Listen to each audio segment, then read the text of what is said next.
everybody, Zach from Primrose Productions Music here. Today we're going to do something kind of fun. We are doing my first studio tour on this channel. So, pretty straightforward. We're just going to be walking around the studio, looking at everything there is to see, and what we have, what the setup looks like.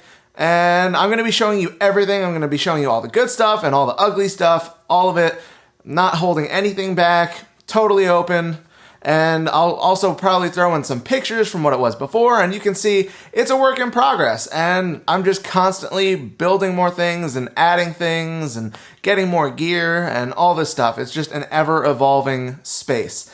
So before we jump into it, I just want to let you know that because I don't have like massive lighting rigs, I couldn't really do anything to get the lighting ideal for this camera. So what I actually ended up doing was I did the tour with my iPhone 11, and it doesn't look that great. It's a little grainy because it's dark in the room, but I figured having the light on that would at least allow you to see like close-ups of things that I was going through. So the overall video quality isn't the best for the tour, but I think it gets the point across and you will be able to see everything in the space. Anyway, let's jump right into it. Here's the tour of the studio. So this is the exterior of the studio. It doesn't look like much. Clearly need to do some weed whacking out here. But yeah, it's just basically an external garage behind my house. But it's pretty big. There's my house over there. But yeah. So, looks like a bird left me a present. Wonderful. Anyway, generally what I'll tell clients when they're coming here for the first time is I'll tell them to find the blue house and park out front, walk around back, and look for the green door. So here is the green door. And, all right, let's go inside. Hopefully the camera adjusts well to the light change. Oh, wow, it actually is adjusting surprisingly well. It's a little grainy, but anyway, yeah, this is what it looks like when you first walk in. Again, it's a little grainy. The lighting in here isn't amazing right now because obviously we're filming on a phone, and I only have so many actual production lights. So, well, they're not even actual production lights. They're lights that I made myself. So they're not enough to light up this whole space for a video. Well, this space and the next room. So we just kind of have to go with the room lighting for now. And unfortunately, that makes things a little grainy. But hopefully in the future, I'll be able to think of a solution to deal with that. I suppose there are still fluorescents in here. This used to be a wood shop when we bought the place.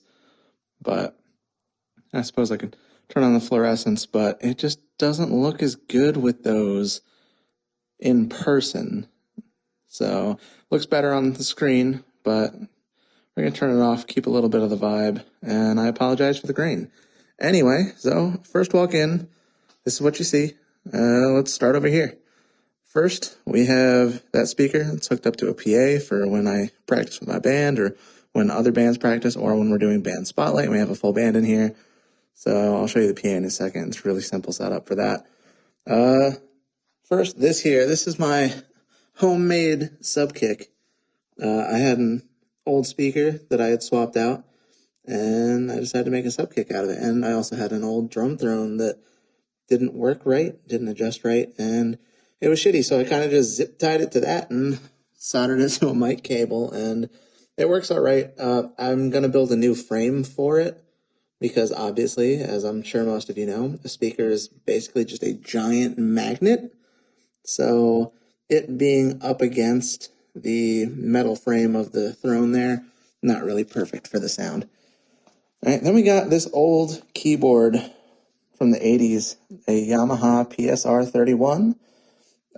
This actually used to belong to my mom way back when, and I don't really use it for anything for tracking out here, but it's really nice to have it set up just to work out ideas. So I can just, it has built-in speakers, so I can just come out here and turn it on and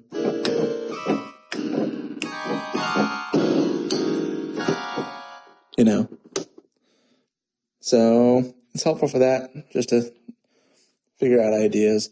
Over here, we got a stack of stuff that I need to fix. We got 2 mic cables here that need fixing. Hopefully I'm able to it's going to be hard to do with these kind of ends because they don't really have a good opening point. I'm just going to have to wing it and see what I can do. Hopefully put it back together with a little bit of heat shrink at the end. I also have a Furman power conditioner here, most of which works fine. The problem is this front outlet here, if you can see, it started to detach from the body.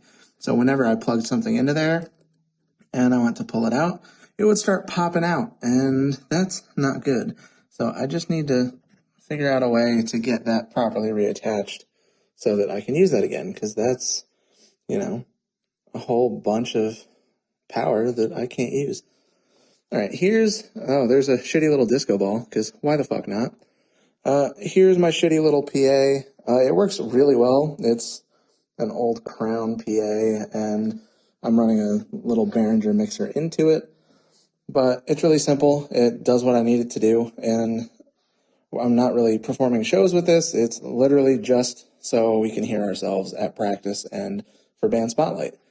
If you can see, I got candles all around the place. They're electric candles. Got this chandelier that I built that I'm very, very proud of. It's on a whole pulley system. But yeah, they add to the vibe of the place. I'm going for kind of a medieval castle thing as much as I can, given what the studio is. So yeah.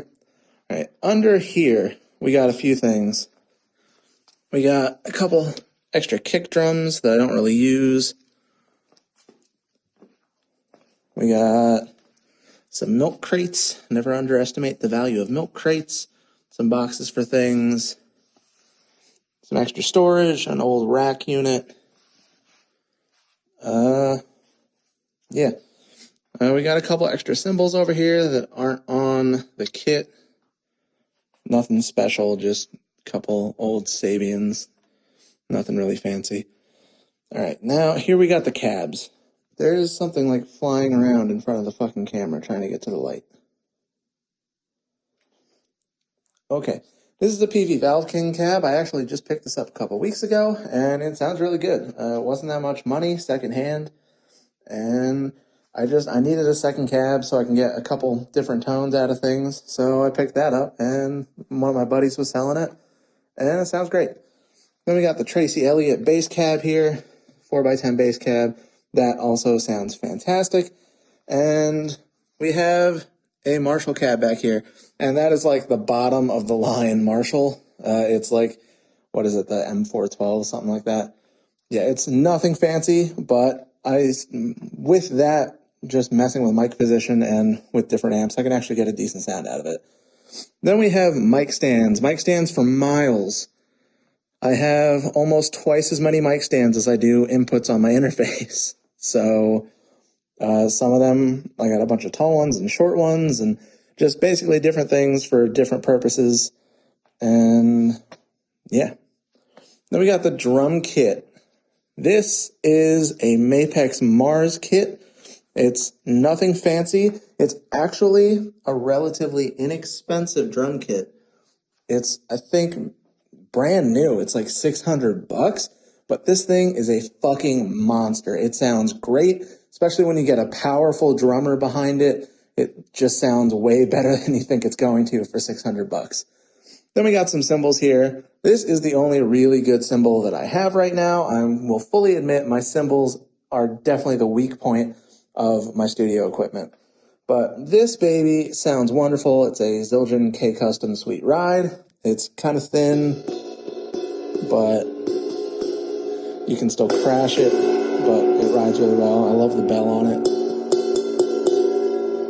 Okay, then just an old Sabian B8 crash ride. I had a crack in it and we cut that out. Still sounds okay, but it's not amazing. This is probably the second best sounding cymbal that we have right now. It's an old Zildjian Crash Rock 16-inch. And then some Sabian B8 hats. They're, again, not incredible, but they get the job done. Again, my cymbal collection is the weak point of my studio right now, so I'm going to ramp that up in the very near future. So by the time I do another video next year for a studio tour, I should have some better cymbals in here. This is something that I really like. I think that it adds to the medieval vibe of the place. This is my family's coat of arms from way back when. I had to do some digging to find it, and then I got it burned onto a piece of wood, and now it's a focal point in the room. We got an extra light, an extra cymbal stand, a light that I mounted on another extra cymbal stand. Cables, gotta have cable management. We're gonna get another one of those racks in here because I have even more cables that I can't keep track of at this point. Up here we got some headphones. Again, normally I would have these hanging up, but I need some more hooks to hang things on. And we got a couple percussion instruments. We got some shakers, we got a rainmaker, tambourine, bongos. This is the mic locker. Let's look inside there. So up on the top shelf here, I got a bunch of little things for fixing stuff. I got a bunch of drumsticks. I got some hardware, some extra mic clips, earplugs. It's always nice to have earplugs. You should offer them to all of your clients. Most of them are going to say no, and that's okay, but offer.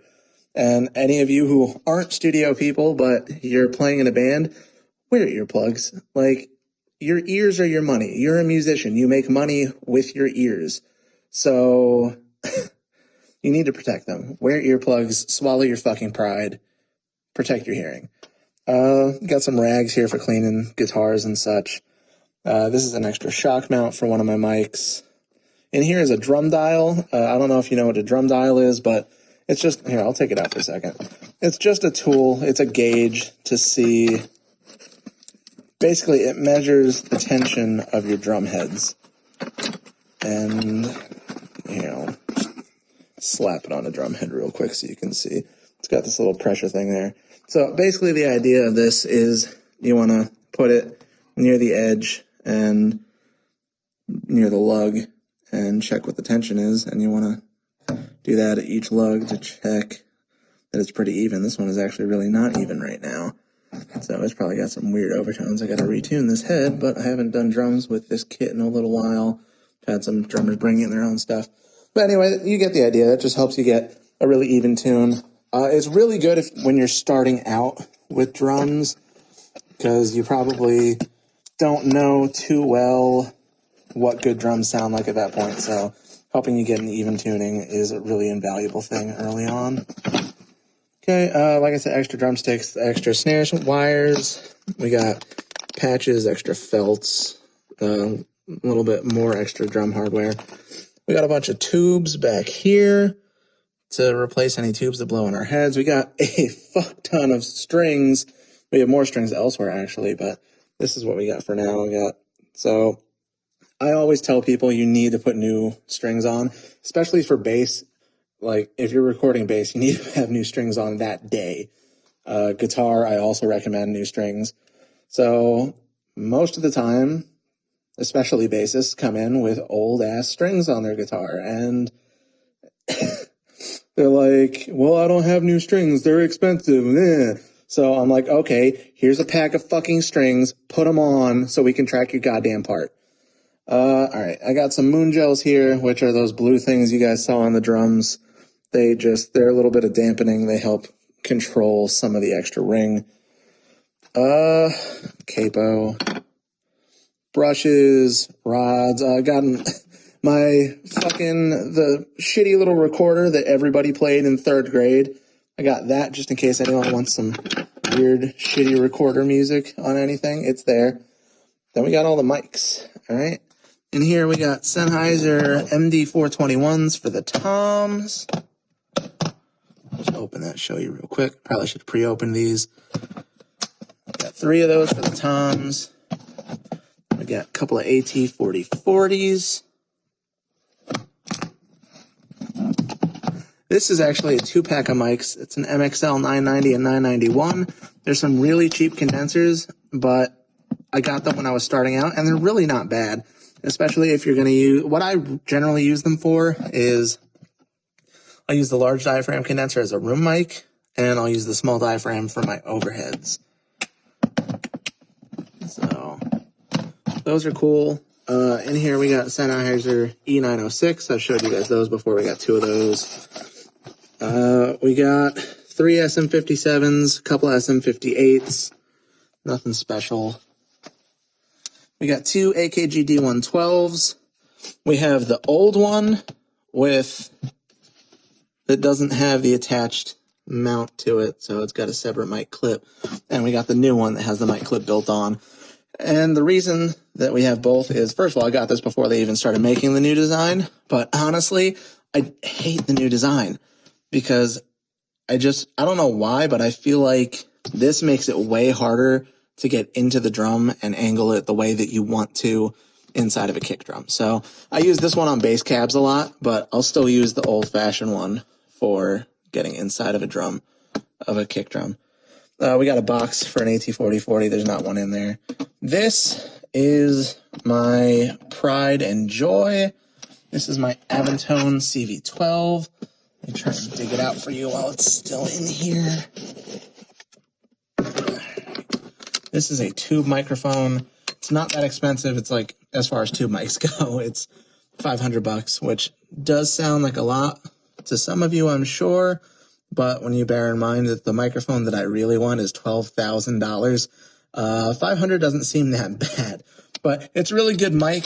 It sounds really good on pretty much anything you use it on. But I have had to have it repaired a couple times, though.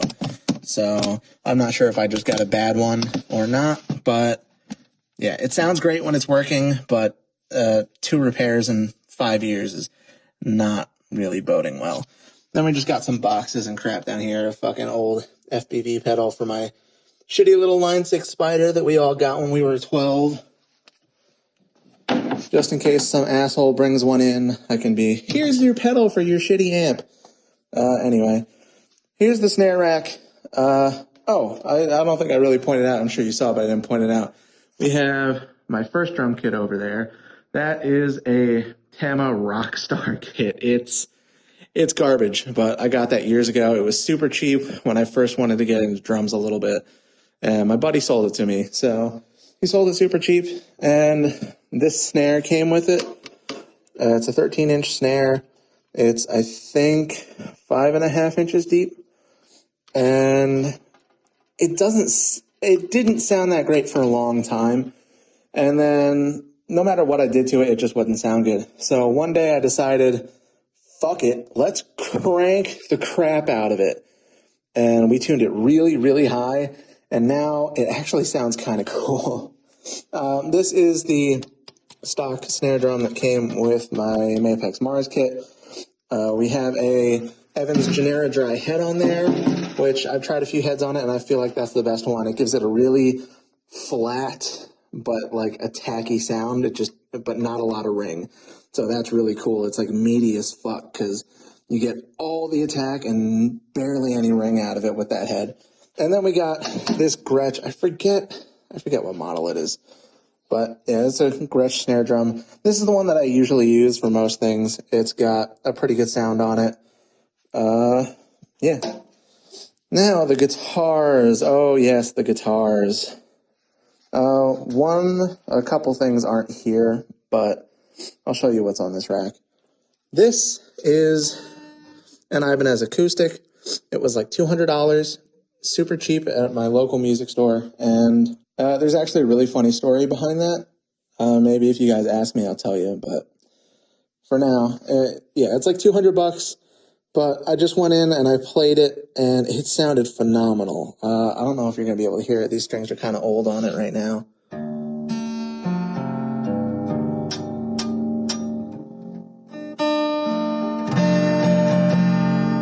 Like, it's actually a pretty good sounding guitar, especially for $200. And if you use the right mic on it and the right player, it sounds pretty good. This is a Squier Telly. This was like less than $200. It was that seafoam green. I decided, you know what? I need a Telly just because I didn't have that kind of a sound. So I'm going to get the cheap Telly, and I expected that I was going to have to, at the very least, swap out the pickups and the tuning pegs, but it actually ended up sounding pretty good with the stock pickups, and the tuning pegs hold tune pretty well. So I haven't changed anything on it. For less than $200, it's a fucking steal. This is an Epiphone Les Paul. It's trash. I'm not even going to go into detail on it. You've probably heard it on some of my old videos, and it fucking sucks. So I'm not even sure which model it is, but don't buy it. This is my Fender Strat. This was my first electric guitar, and I love the sound of it, and it was my main up until I got my newest guitar, which I'll talk about in a second. But yeah, it's cool. It's what at one point was called a Super Strat. Which means it has the single coil in the neck and bridge, but it's got in the neck in the middle position, but it's got a humbucker in the bridge. So you get a few more sounds out of it than your normal Strat sound because of that humbucker, which is really cool. I think I've talked about this in another video. It's a really cool guitar to have for your first guitar because it gives you the option for a ton of different sounds. This was a disaster.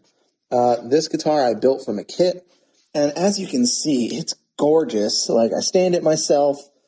I built it. I put it together. I wired it, everything. And unfortunately for me, I bought it with the pre-drilled holes for the bridge. And whatever person happened to route those holes that day totally fucked them up. This guitar's scale length is off by about a half an inch. So no matter what I'm doing, no matter what I do, I can't get it to intonate properly based on where the bridge holes are. So it's basically a really pretty prop, which is unfortunate because I worked really hard on it. But now I know the next guitar I build, I'm going to get the one without the holes drilled so I can make sure they're in the right spot. This was my first bass. I got this when I was 9 years old. It's an Ibanez Sound Gear, and surprisingly enough, it sounds pretty damn good for a cheap bass. I know a lot of people have had these basses, and a lot of people really like them. They're really inexpensive, but they sound great. Over here, we got some strings. Even though I got the whole workbench on the other side of the room, I generally will restring and work on guitars here. I'll do other projects on that bench over there, but for the most part, I'll just throw the case up here and open it up and work on it. In this case, that's my old band, the band before the band I'm currently in. And in here is my baby. It's my Fender P-Bass Deluxe. We got a big muff pedal in here because it's a great fuzz. But yeah, my Fender P-Bass Special Deluxe Edition. Yeah, this one is cool because it has, again, I like guitars that have multiple kinds of pickups in it because it gives you... When did I start holding the camera wrong? Fuck. I started holding the camera wrong forever ago. That was dumb. Anyway, not redoing it now. You're stuck, fuckers. You're going to have to see half the video sideways. I apologize. Anyway, I really like guitars that have multiple kinds of pickups in it because it gives you just way more tone options. So we have regular P-bass pickup, but we also have a jazz bass pickup in the bridge position. And again, it just gives you a wider variety of tones. And when we're talking about a project studio like this, obviously, it used to be a garage, and I've outfitted it to be a pretty damn good studio. But, in a project thing like this, you're spending a lot of money on a lot of stuff really fast, so you need to worry about the most bang for your buck. So having options like that is cool. The other guitar that I don't have out here right now because it's in the house because I take it to practice is my LTD EC1000. And that is a phenomenal guitar. It sounds great in pretty much every genre that I've tried it on. So, yeah, check those out. Anyway, over here we got the other PA speaker, some gaff tape, some masking tape. This is the speaker cable that runs into the other room for the amplifiers, and this is the snake that runs into the other room to the interface. Then over here, this is obviously the external garage door. I threw some acoustic foam on there, nothing special, just to catch some reflections. But these are actually the really big sound absorbers in this part. These are some baffles that I made myself. They weren't that expensive. They were probably cost $150 to build them. I'll go over those in another video. But basically, those can move around to affect the sound in the whole room, but also I'll set them up here in this U shape to make a vocal booth. So I'll have a mic here facing that way. I'll have a vocalist there facing this way. So we got the cardioid mic, so it's rejecting all the space of the rest of the room, and it's only picking up what's in front of it here. So it's picking up the vocalist's voice, and it's dead behind it. The other thing we'll do is we'll roll an amp cab over here, and we'll park it right there and face it this way. So again, it's taking most of the sound right off the amp speaker. We'll have the microphone facing the opposite direction this time, facing towards the amp. And it's not going to pick up anything on that side of the room because it's focused, has such a low gain, and it's focused right on the amp speaker. It's only going to get that. But it also rejects any reflections that it would normally get behind the mic. So that's what that's good for. And then we got a stool, and we have this table with a big sign that says, "Please do not touch anything on this table," in my shitty handwriting. And basically what this table is for is people leave stuff occasionally by accident. So I will put it on this table. I'll put a sticky note with their band name on it. And the next time they're here, they can pick it up. And yeah, if anyone ever comes into the studio and you take anything off this table that I do not give you permission to take, we're going to have a serious problem. Because those don't even belong to me. Those belong to other bands that have been in here before. And I will not have you steal from other people that have been in here. That's not cool. So if you ever come in the studio and you see stuff on this table, don't touch it. Then we got these little dragon head things on the wall. I just thought they were cool. There's a lot of dragon stuff in here, as you'll see when we go from the skull and from those, and when we go in the other room, you'll see even more. Because like I said, I was trying to go for a medieval theme, but you'd be surprised how little there is to find to match a medieval theme in terms of decor. And pretty much all you can find is dragon stuff. And I didn't really want to go with all the dragon stuff because it kind of takes from what my mentor had going on in his studio. He had a ton of dragons around his studio. And yeah, I don't really want to be like stealing that from him, but there's no medieval stuff other than dragons. So yeah. All right. This is the door into the other room. Right now it's unsealed. It shuts kind of, but it doesn't really latch. So I need to soundproof this door better. Now, with all the absorption, especially in that room, but also with the foam in here and with these big baffles, we can still isolate that room partially, but not completely. So we're still hearing a little bit of what's going on in the live room, in the mixing room. And yeah, that's not really ideal. So we're going to seal this door better, just not yet. Now, this part I wasn't going to show you. I was going to try and keep it out of the shot, but I'm going to show you anyway. This is my corner of shame. It's just a bunch of junk and cleaning supplies. And yeah, so I've got a vacuum, a broom, an old computer that's busted. I got that secondhand when I first moved up here, and they told me they had refurbished it, but it died within like 6 fucking months. I was pissed. Anyway. So, yeah, vacuum, broom, some boxes that we used to shoot with BB guns way back when. I've just kept those. And eventually what's going to go over here to cover this ugly door is going to be a big faux stone wall.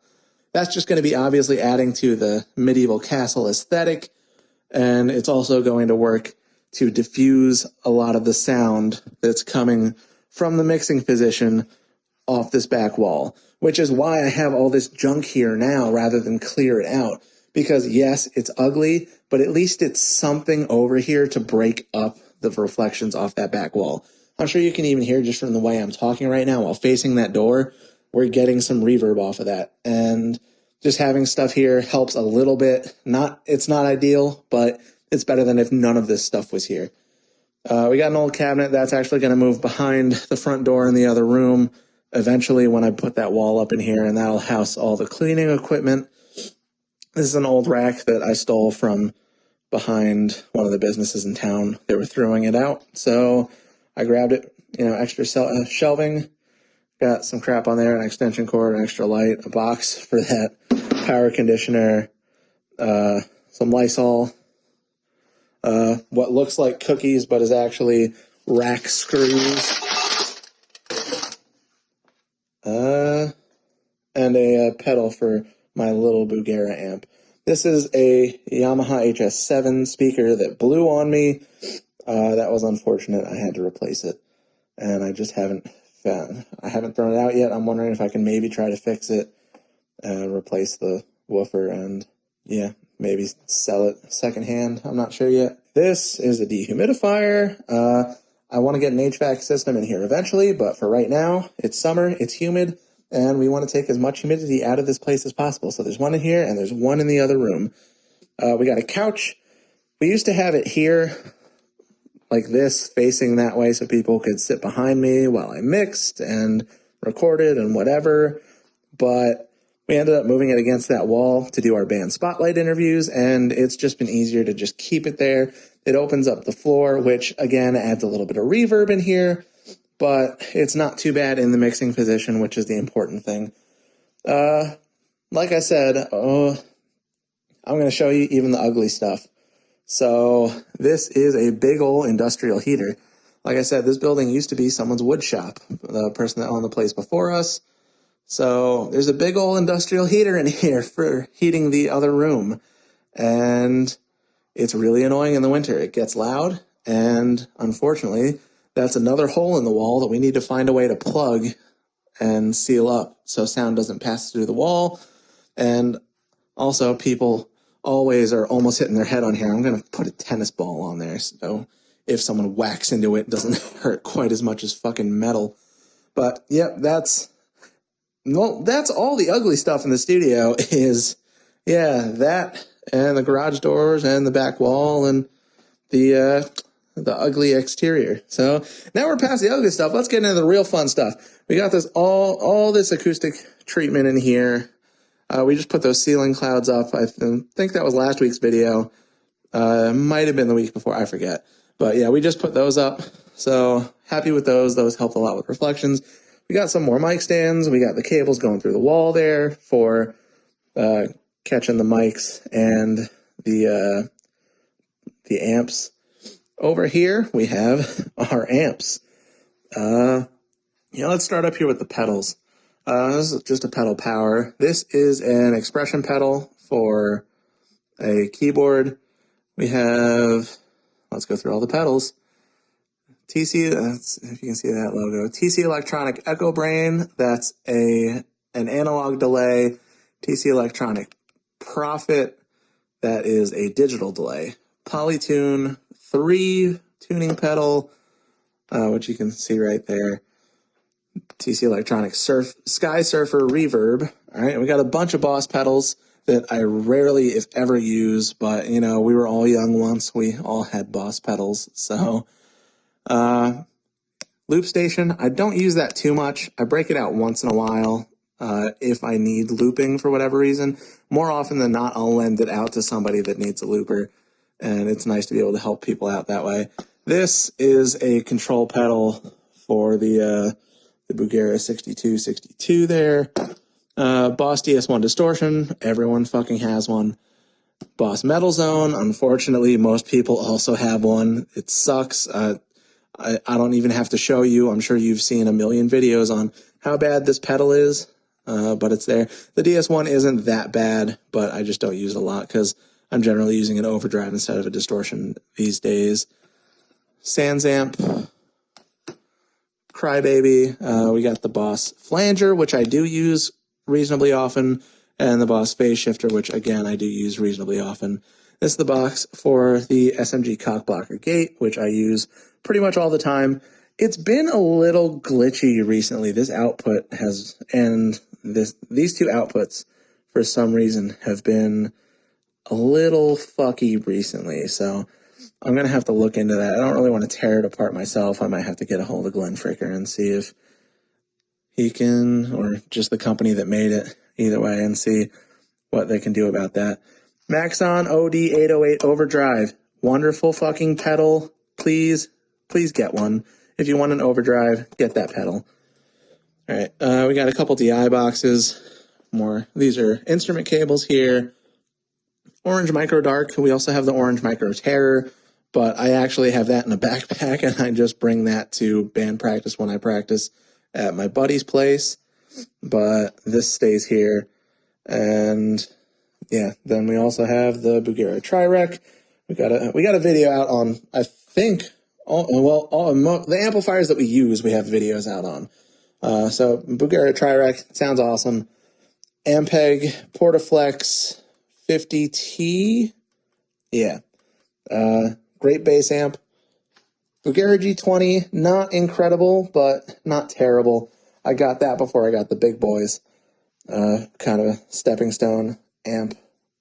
We got the Bugera 6262. Obviously, these two are clones of the Mesa Tri-Rec and the PV5150. All right, then down here, this is the box for the Scarlett 18i20 that I'm currently running. I used to run, this was my first interface, and I replaced it with the Focusrite Sapphire, which I liked the preamps in a little better, and because it was Firewire instead of USB, it ran a little better with my computer. And then one day, my Sapphire died on me.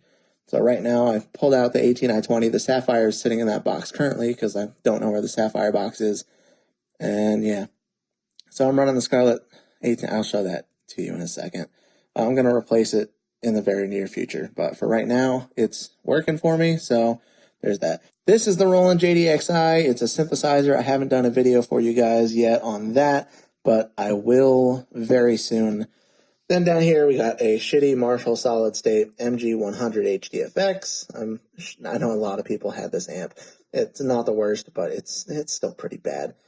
Never use it in the studio. It's literally just taking up space until I can replace it with something else and get rid of it.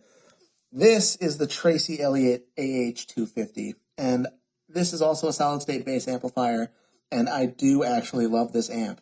Unfortunately, it's broken right now, and I need to get it fixed, so I got to do that really soon, because I love that amplifier, and it breaks my heart that it's not working. So when I get that fixed, I will do a video on that for you guys. Guitar stand. Let's go over this stuff. More dragons. That's an incense burner. That's a little dragon. That's a little dragon. That's a little dragon skull on top of an incense burner. Actually, I think technically it's an alligator skull, but we're going to call it a dragon skull for now. We've got more candles in here. These ones change colors. We got two sets of monitors. We got the Yamaha HS7. We have the Atom T7Vs. I wanted the A7X, but I couldn't afford them at the time, so I got the T7Vs, and honestly, I'm pretty happy with them. Even though they're the lower price point, I wasn't sure that they were going to be incredible, but they're actually really good, and they have a better low end than the Yamahas do, so those are really helpful for my mixes and isolating the low end. Yeah.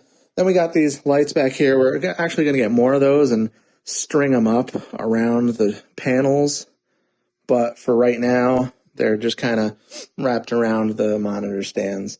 And those change colors. We got a remote there. Change the colors. This is the one for the candles.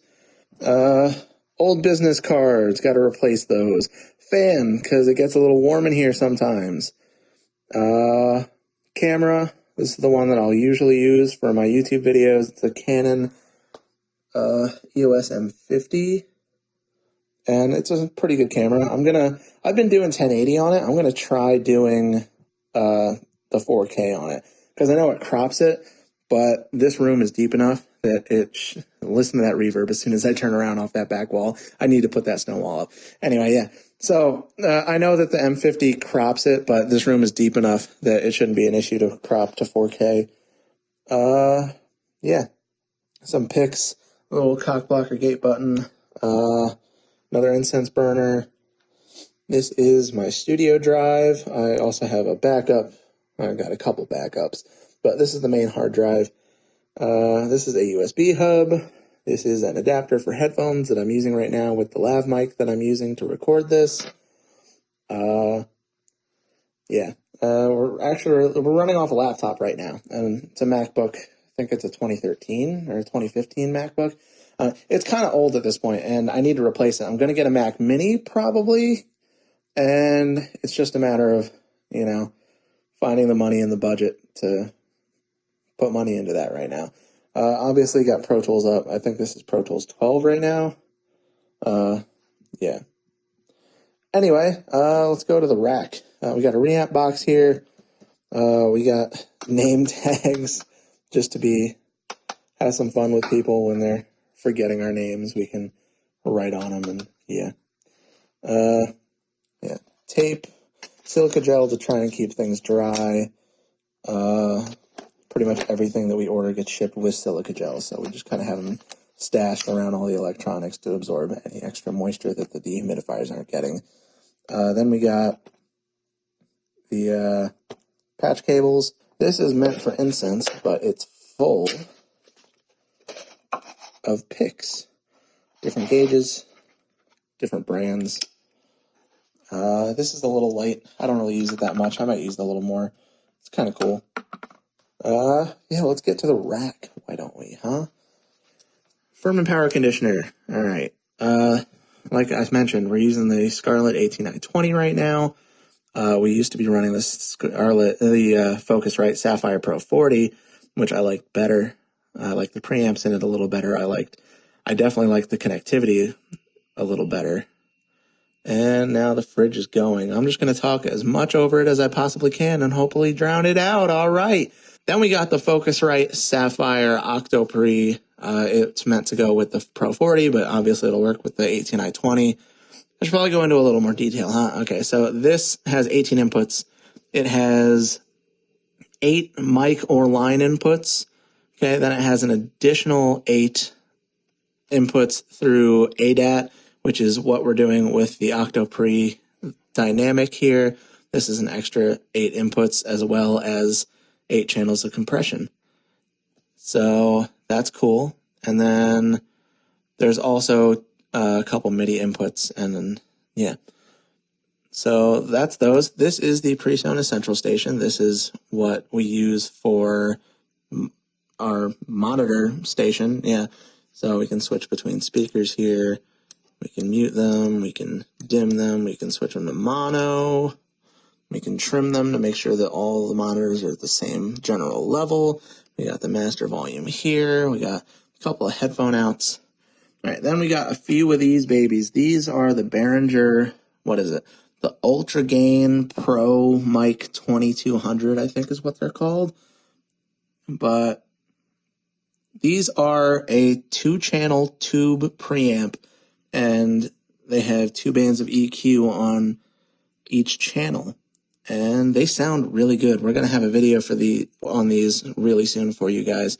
But I love them. I use them on pretty much everything, and they're really cheap. They're like $130. If you're looking for a cheap preamp that sounds good, try this. All right. We got our patch bays. We don't really need the second one right now, but we're going to eventually, and someone was giving it away, so I scooped it up.